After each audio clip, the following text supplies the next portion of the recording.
নমস্কার সবাইকে, আমার চ্যানেলে তোমাদেরকে আরও একবার স্বাগতম জানাই। তো বহু বহু বহু বছর মনে হয়ে গেছে প্রায়, তো আমি একটা লং ভিডিও করতে চলেছি। তো আই ডোন্ট নো যে সেটা সাকসেসফুল হবে কি না, কারণ আমি তো চেষ্টা তো ডেফিনেটলি করবো, বাট মিনি ব্লগ অবভিয়াসলি হবে। আর লং ভিডিওর ইচ্ছা তো ডেফিনেটলি রয়েছে, দেখি কতটা কি করে উঠতে পারি। তো আপাতত এখন কিছু একটা রিজনে ভিডিও করছি, সেটা তো অবভিয়াসলি, কারণ উইদাউট রিজন তো আর করবো না। রং খেলতে যাব, দোল খেলতে যাব, কোথায় যাব না যাব সেটা তোমাদেরকে পরে বলছি। আপাতত আগে রেডিটা হয়ে নিই ঝটপট করে।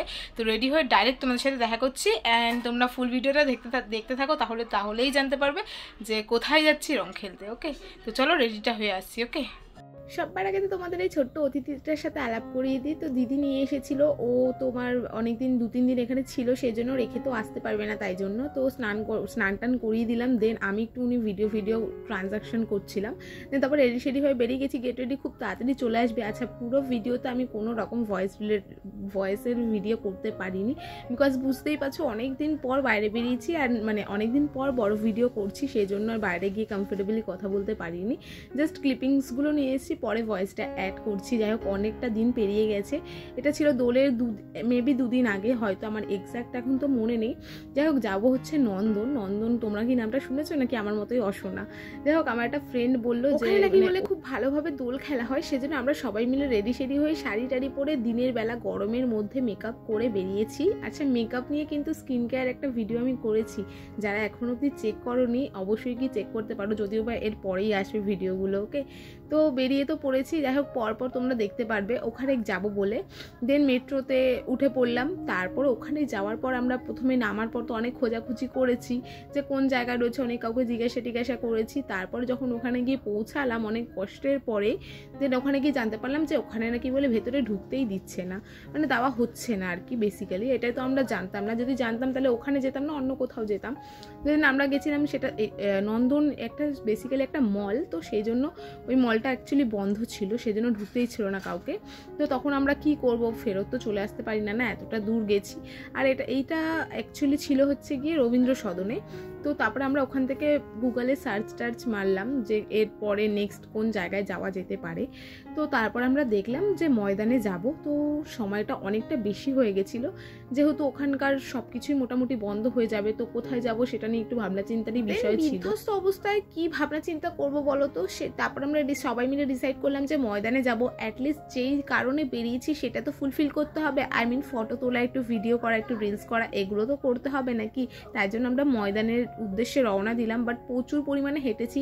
তোমরাই গেস করো না, মোটামুটি আমরা রবীন্দ্র সদনে নেমেছি, তারপর রবীন্দ্র সদন থেকে আমরা ময়দান অবধি হেঁটে গেছি, মানে হেঁটে গেছি। দেন ওখান থেকে আবার আসার সময় আমরা পার্ক স্ট্রিট অবধি চলে এসেছি, যে আমরা নিজেরাই জানতাম। একদম লাস্টে যখন বাড়ি আসার সময় মেট্রো স্টেশনে উঠে দেখছি যে আমরা পার্ক স্ট্রিট পৌঁছে গেছি। কি একটা ব্যাপার বলো তো তোমরা, তখন তো ভীষণ পরিমাণে টায়ার্ড লাগছে, কারণ সমস্ত এনার্জি লস হয়ে গেছে হাঁটতে।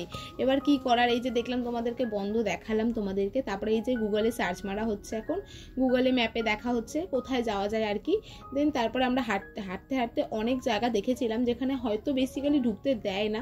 এই যে রাস্তার মধ্যে দাঁড়িয়ে ওর ফটো তুলে দিচ্ছে, দাঁড়িয়ে পড়ছে ফটো তুলতে, আমিও তুলেছিলাম অনেকবার। আমারটা করে দেওয়ার মতো ভিডিও কেউ তো নেই, সেজন্য নিজেরটা নিজেই করছি আর কি। কিন্তু এটা কিন্তু বাস্তব যে আমরা সেদিনকে প্রচুর হেঁটেছি, যে বুঝতে পারিনি, কারণ আমাদের ফটো তোলার ভিডিও করার এতটাই ছিল যে আমরা আর কি এত কিছু আমাদের মাথাতেই ছিল না। তারপর তোমাদেরকে দেখাই একটা বড় জিনিস, এই যে এই বিল্ডিংটা তোমরা দেখতে পাচ্ছ ছোট্ট সরু, এটা নাকি বলে 42 তলা বিল্ডিং। তো আমার তো দেখে মনে হচ্ছিল না, বাট এটা নাকি বাস্তব। যাই হোক, এই যে জায়গাটা দেখছো, জায়গাটাও ভীষণ পরিমাণে ফটোজেনিক আছে। এখানে অনেক সুন্দর প্লেস রয়েছে ফটো তোলার জন্য, বেসিক্যালি শ্যুটের জন্য। তো আমরা এই জায়গাটায় গেছিলাম অবশেষে হাঁটতে। অনেক বড় একটা মাঠ ছিল, বিশাল বড় মাঠ, আর অজস্র পরিমাণে লোক ছিল, মানুষজন ছিল। আর এখানে একটা কিছু ফেস্টিভ্যালও হচ্ছিল, আই থিঙ্ক বসন্ত উৎসবই সেলিব্রেট হচ্ছিল, প্রত্যেক দিনই হচ্ছিল, মানে বিগত 1 সপ্তাহ ধরে মনেই হচ্ছিল। আমরা যাবো করে আর আমাদের যাওয়া হচ্ছিল না, তো আমরা এতই ফটো তুলতে ব্যস্ত ছিলাম। দেন ওখানে পৌঁছানোর পর তারপরে আমরা করলাম হচ্ছে গিয়ে আবির টাবির মাখবো এবারে, দেন তারপরে তো নিজেরাই সেলিব্রেট করবো না কি, কেউ তো মাখানোর আমাদেরকে নেই, তো আমরা নিজেরাই মাখবো। আচ্ছা এই যে দেখা যায় দূরে দেখতে পাচ্ছ কি বলো তো এটা, কমেন্ট করে জানাবে। তার আগে আমি বলে দিই, যদিও বা এটা হচ্ছে ভিক্টোরিয়া, এখান থেকে দেখা যাচ্ছিল। আচ্ছা আমাকে যখন আবির মাখাচ্ছিল এত ভদ্রভাবে মাখাচ্ছিল যে কি বলবো, আর আমি যে আবির মাখিয়েছি ওদেরকে সেটা তোমরা শুধু জাস্ট একবার। আমাকে আবির মাখিয়েছে যখন একটা ফোঁটা আবির আমার জামাতে শাড়িতে পরেনি, বেসিক্যালি ওরা ভাবনা চিন্তা করেই মাখিয়েছিল যে যেহেতু সাদা পরেছিলাম সেই জন্য। আর আমি মাখিয়েছি না এমনভাবে, অ্যাকচুয়ালি ক্যামেরাটা ধরেছিলাম মানে ফোনটা ধরেছিলাম, ভিডিও করছিলাম, তো আরও বেশি প্রবলেম হচ্ছিল। তো দুজনকে মাখিয়েছি, দুজনেরই শাড়ির মধ্যে পড়ে গেছে। আর সারাটা রাস্তার লাস্টে আমি দেখো না, কেউ লাল কালারের অভাবে না আমি লাল কালার নিজেই লাগিয়ে নিচ্ছি, কি করব কেউ লাগিয়ে দিচ্ছে না সেই জন্য। আর এই লালটা লাগানোর পর না কাইন্ড অফ আমাকে কিছুটা না বউ লাগছে, অ্যাকচুয়ালি বেসিক্যালি লাল পরেছি প্লাস লাল টিপ পরেছি সেই জন্য। যাক ওসব কিছু বাদ দাও, দেন তারপরে তো আমরা অনেক রিলস করলাম। আচ্ছা তোমরা কিন্তু শর্টসগুলোও অবভিয়াসলি দেখবে, ওকে। আর ফুল ভিডিওতে আমি যেহেতু কথা বলতে পারিনি তোমাদের, তাও কেমন লাগলো জানাবে। এই মহারানীকে দেখো না রং মাখার কি ছিরি, পা মা দুটো ছড়িয়ে বসে আর ও রং মাখছে, আমাকে মাখাতে দেয়নি কারণ আমি মাখালে ভূত করে দেবো সেই জন্য। যাই হোক সারা রাস্তা ওরা আমাকে বলতে এসেছে যে আমি নাকি আবির মাখিয়ে কি ভূত বানিয়ে দিয়েছি। এখানে সব ফটো তোলার চোর ছিল। আর অবভিয়াসলি ফটো ভিডিও দেখার জন্য কিন্তু ইনস্টাগ্রাম চেক করতে হবে, ইনস্টাগ্রাম আইডি আমি মেনশন করে দিলাম, তোমরা গিয়ে কিন্তু অবভিয়াসলি ফটো ভিডিও চেক করে নিতে পারো, ওকে। তো তারপরে তো অনেক ভিডিও করেছি, অনেক ফটো, এই রিলসগুলো আপলোড করতে মোটামুটি আমার তো মনে হয় 1 মাস কেটে যাবে। তো আস্তে আস্তে ধীরে সন্ধ্যা হয়ে গেল, দেন তারপরে আমরা হাঁটলাম। এই যে দেখো এত বড় মাঠটা, ঠিক অপোজিট সাইডে হচ্ছিল ওই ফেস্টিভ্যালটা, কি হচ্ছিল জানি না, আই থিঙ্ক মেবি হয়তো বসন্ত উৎসবই হচ্ছিল। আমরা যতক্ষণে গেলাম ততক্ষণে দেখলাম বন্ধ হয়ে গেছে, আবার পরের দিন হতো, বাট আমরা তো আর পরের দিন যেতে পারবো না। যদি আগে জানতাম তাহলে হয়তো যেতাম, অনেক সেলিব্রিটিরাও এসেছিল, যেগুলো আমরা জানতাম না সেজন্য যেতে পারিনি। দেন তারপর টায়ার্ড অবস্থায় আমরা আস্তে আস্তে মেট্রোর দিকে রওনা দিলাম। অ্যান্ড স্টেশনে যখন পৌঁছালাম তখন দেখলাম আমরা অলরেডি পার্ক স্ট্রিটে পৌঁছে গেছি। চক্ষু জাস্ট চড়ক গাছ হয়ে গেছে যখন দেখছি যে না আমরা সত্যিই পার্ক স্ট্রিটে পৌঁছে গেছি। আর ভীষণ টায়ার্ডও হয়ে পড়েছি, এতক্ষণ তো এনার্জি ছিল বুঝতে পারিনি, বাট এরপরে তো এনার্জি পুরো লুজ হয়ে গেছে, আর কিচ্ছু ভালো লাগছে না। স্টেশনে বসে আমরা লিটারালি মানে কেউ ফোনে ভিডিও করছি, কেউ ফোন ঘাটছে, আমি নিজেকেই দেখছি, যেটা দেখলে চোখ ব্যাকা হয়ে যায়। বিধ্বস্ত অবস্থায় আমরা বসে আছি, এখানে একটা রয়েছে পূজা, চলে আয়। পূজাকে দেখাতে পারছি না এখন, কারণ পূজা আরো বেশি টায়ার্ড হয়ে গেছে, আমাদের থেকে 10 হাত দূরে।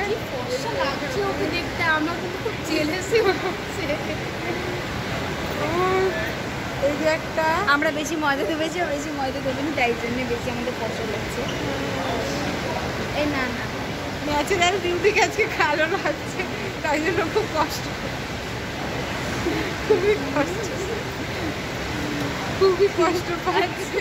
শুনলে তোমরা আমাদের কনভারসেশন, আমাদের এইসবই কথোপকথন চলে ন্যাচারালি। আচ্ছা দেন তারপর আমার ফোনটা সুইচ অফ হয়ে গেছিলো, আর আমি আর কোনো সেরকম ক্লিপিংস নিতে পারিনি। মেট্রো থেকে নেমে দৌড়ে স্টেশনে গেছিলাম ট্রেন ধরার জন্য, ট্রেনই আসেনি, কি বলবো বলো তোমাদেরকে। আচ্ছা চলো নেক্সট ভিডিওতে দেখা হবে, ওকে বাই।